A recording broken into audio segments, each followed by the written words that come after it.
The morning my son-in-law slid a piece of paper across the breakfast table and told me to sign it, I didn't say a word.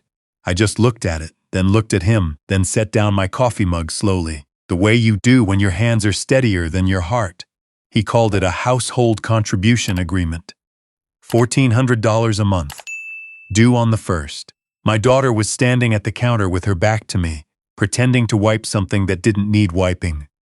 I folded the paper in half and said I'd think about it. That was the beginning of the end, though they didn't know it yet. I want to be honest with you about something right from the start. I'm not a man who loses his temper easily. I never have been. 41 years as a civil engineer will do that to you. You learn that the loudest voice in the room is rarely the one with the best solution. My late wife used to joke that I was the only man she'd ever met who could argue in a whisper. She wasn't wrong. I retired at 63 with a clear head, a paid-off house in Flagstaff, Arizona, and enough savings to live comfortably for the rest of my life. That house, 4 bedrooms, a side yard with a cottonwood tree my wife had planted herself, had been in my name since 1987. I'd refinanced it twice, paid it off in full 12 years ago. It was mine. Every nail, every creaking floorboard, every cracked tile in the hall bathroom that I kept meaning to fix. When my daughter and her husband started having money trouble 3 years ago, I didn't hesitate. I told them to move in. My son-in-law had lost his job in the logistics company he'd worked at for 8 years, and my daughter had just gone down to part-time after some health issues. They had a little boy, my grandson, who was 5 at the time. I said, "This is your home too. Don't worry about rent. Just get back on your feet." And for a while it was fine. More than fine. I liked having the house full again. I liked hearing my grandson run down the hallway in the mornings. I liked cooking Sunday dinners and watching him chase the dog around the backyard. But something shifted around the 14-month mark. I couldn't tell you exactly when or why. Maybe it was when my son-in-law got the new job, a good one, better than before, project manager at a construction firm. Maybe it was when my daughter started picking up more hours again. Whatever it was, something in their posture changed. They started talking about their home, our space, like I was a guest. Little things at first. My son-in-law moved my workbench out of the garage without asking because he wanted the space for his gym equipment. My daughter started redecorating the living room. New throw pillows, new curtains, without mentioning it to me. Once, I came downstairs and found all my fishing magazines in a box by the back door. When I asked what was happening, my daughter said she was decluttering. I brought my magazines back inside. I didn't say much else. I told myself it was generational. Kids don't think sometimes. They get comfortable and forget to be considerate. I gave them grace. I kept giving grace until the morning my son-in-law slid that paper across the table. $1,400 a month. I looked up the going rate for a room in Flagstaff that evening. It was running between $600 and $900. He wasn't charging me market rate for a room. He was charging me market rate for a 1-bedroom apartment in my own home. I lay in bed that night, staring at the ceiling, running numbers. Not because I couldn't afford it. I could. That wasn't the point. The point was what the paper represented. The point was who I had become in this house. A tenant. I thought about my wife. She'd died 4 years before any of this. A Tuesday morning in October, fast and unexpected. The way the cardiologist later said was actually merciful. I'd spent the first year after her death barely functional. It was my daughter who got me through that year. Phone calls every day, weekend visits. She drove up from Phoenix and sat with me through the memorial service and didn't leave for 2 weeks. I owed her something for that. I knew I did. But I also knew that what my son-in-law had put on that paper was not a bill. It was a message. And the message was, "You are here on our terms now." I called my old friend Booker the next morning. We'd known each other since our 30s. We'd worked on a bridge project together in New Mexico back in '89 and stayed close ever since. Booker had retired from real estate law about 5 years ago, but his mind was still sharp as ever, and more importantly, he was a man I trusted completely. I drove to his place in Sedona. We sat on his back patio drinking iced tea and I laid it all out for him. He listened without interrupting, which was one of the things I'd always valued about Booker. When I finished, he set down his glass and was quiet for a moment. "You still have all the original documents?" he asked. "Filed and organized," I said. "The deed, the title, every mortgage statement, the payoff letter, all of it." He nodded slowly. And they genuinely don't know the house is yours? I thought about it. Genuinely thought about it. We'd never had an explicit conversation about it. I'd said move in with me, not move in with us, or this is ours together. But somewhere along the way, I think they'd convinced themselves that living there equaled owning it. The way people sometimes do. I don't think they've ever asked, I said. Booker picked up his glass again. Then maybe it's time they found out. What happened next took about 6 weeks, and I want to be clear. I didn't act in anger. I acted deliberately. There's a difference. Anger is a fire you throw gasoline on. Deliberate is a slow burn that clears the whole field without you losing control of it. I called a real estate agent named Whitaker, someone Booker had worked with for years and vouched for personally. I asked him to come out to the house on a Thursday morning when my daughter and son-in-law were both at work and my grandson was at school. He walked through every room with a yellow legal pad, making notes, asking questions. When we sat down at the kitchen table afterward, he slid a number across to me. $480,000, maybe more, depending on the market timing. I looked at that number for a long time. Then I called Booker. I didn't sign anything that week. I spent 2 more weeks going through every piece of paper I had.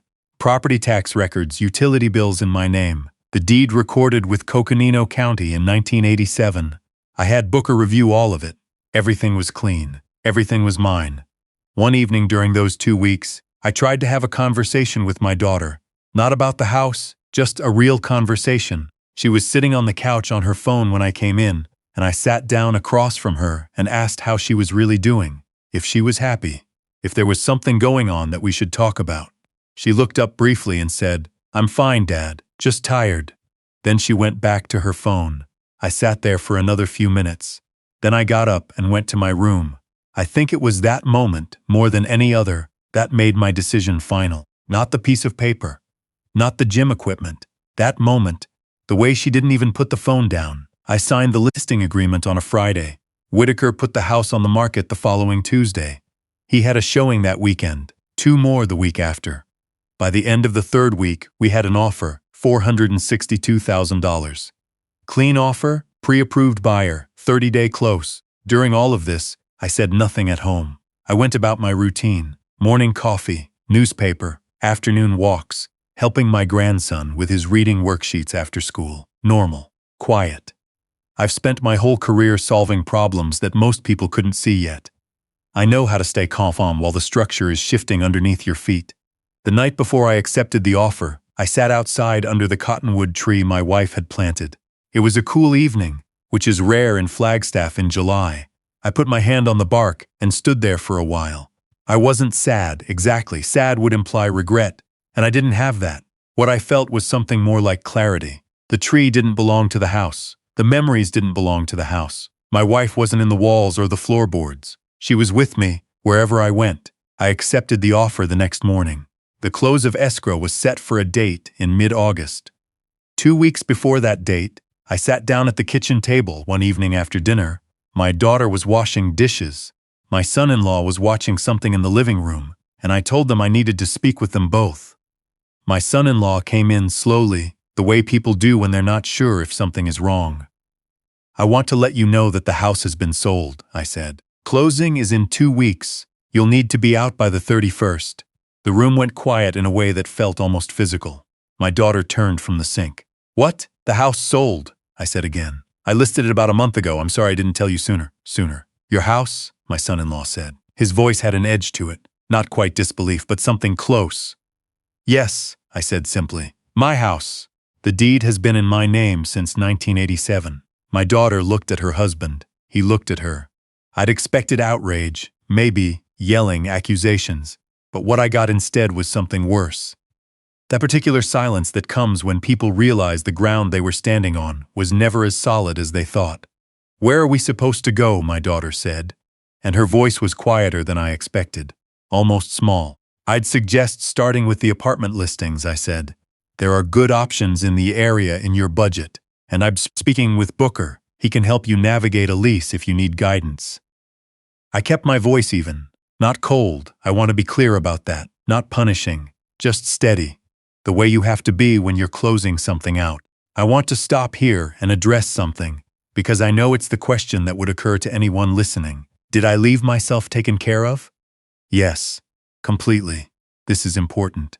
I wouldn't want anyone to think I made a grand gesture and left myself with nothing. I'm 68 years old. I have a pension, Social Security, an IRA that I've been careful with for 30 years, and the proceeds from the house. I had already arranged temporary housing, a furnished apartment about 4 miles away, month to month, while I figured out my next step. Booker and I had also talked through a longer plan that I'd had in the back of my mind for about 10 years. A small piece of land outside of Prescott that I'd been watching. Reasonable price, room for a modest build, quiet. A place that would be mine, only mine. Before I left, I also did something that I hadn't mentioned to anyone yet, not even Booker. A portion of the proceeds, a specific amount I'd calculated carefully, went into a trust. Not for my daughter, not for my son-in-law, for my grandson. He's 8 years old. He didn't ask to be born into this situation. He didn't know anything about contribution agreements or property deeds or any of it. He just knew that Grandpa helped him with his reading homework and made Saturday morning pancakes with too much syrup. I wanted to make sure that someday, when he's 18, when he's 25, whenever he needs it, there's something there with his name on it. The trust is managed independently. Neither of his parents has access to it. That was deliberate, too. I moved out on a Thursday morning. I didn't make a production of it. I'd been quietly moving my important things, documents, photographs, my wife's jewelry box, a few pieces of furniture that had sentimental value, into a storage unit over the previous 2 weeks.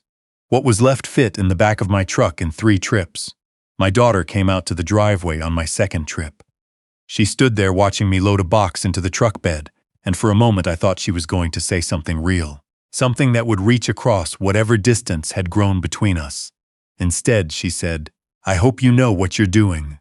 I looked at her for a moment. She looked like her mother, sometimes. Not always, but in certain light. In that moment she did. "I do," I said. I finished loading the truck. I locked the house and left the keys on the kitchen counter per the escrow instructions. I drove out of that neighborhood for the last time and didn't look in the rearview mirror, not because I was hardening myself against it, but because there was simply nothing left to look back at. The call came 11 days later. It was a Saturday morning, just after 8. I was on my small apartment balcony with my coffee, reading. The phone rang, and I looked at the screen, and it was my daughter's number. I answered. She wasn't yelling, which surprised me. She was crying, a little, in that way people do when they're trying not to, and failing. The new owners had contacted them through a real estate attorney. They needed the property vacated by the 31st, which was 12 days away. My daughter and son-in-law had not, apparently, taken the 2 weeks I'd given them to begin seriously looking for a place. "Dad," she said, "we need more time." I was quiet for a moment. Not to be cruel. I want to be clear about that. I was quiet because I needed to be sure I said the right thing. "I understand that you're in a difficult position," I said, "but I can't help with the timeline. The closing is done. The house belongs to someone else now. You could have warned us earlier. I told you 2 weeks before closing," I said. That was the amount of notice I had. I would have appreciated more notice myself when I was handed a rental agreement in my own home. She was quiet at that. "The Residence Inn on Milton Road has extended stay rates," I said, "and I can text you the number of a leasing agent Booker recommended. They're good with short timelines." "That's all you have to say?" "I love you," I said. "I love my grandson. I will always be there for him. But I can't keep being somewhere I'm not wanted, and I can't keep pretending I don't notice when I am." She hung up before I finished the sentence. I'm not sure if she heard the last part. I'm writing this from the land outside Prescott. It's not built yet. Right now it's just a piece of desert with a good view of Granite Mountain and a power hookup that I'm figuring out. I've got plans drawn up for a small house, nothing fancy, 1,400 square feet, a proper workshop, a covered porch facing west for the sunsets. I hired a structural engineer I used to mentor back in my working days. Nice young man, sharp mind. He looked at my plans and said they were over-engineered. I told him that over-engineered was how I'd always done things, and I wasn't stopping now. My daughter and I have spoken twice since that phone call. They found an apartment in Flagstaff. A good one, actually, in a neighborhood I'd have chosen for them myself. My grandson started 3rd grade. She sends me photos sometimes, him in his backpack, missing a front tooth, standing by the bus stop. I save everyone. I don't know what we are right now, my daughter and me. Somewhere between estranged and figuring it out. I told her once that I wasn't leaving because I'd stopped loving her. I was leaving because loving someone and allowing yourself to be diminished by them are two completely different things, and I'd finally learned the difference. She didn't respond to that message. But she also didn't block my number. I'll take it. My wife would have understood what I did. I know that without any doubt. She was a practical woman, unsentimental about property, but fiercely sentimental about dignity. She used to say that a house is just lumber and drywall. What matters is who you are inside it. I know who I am. That's enough.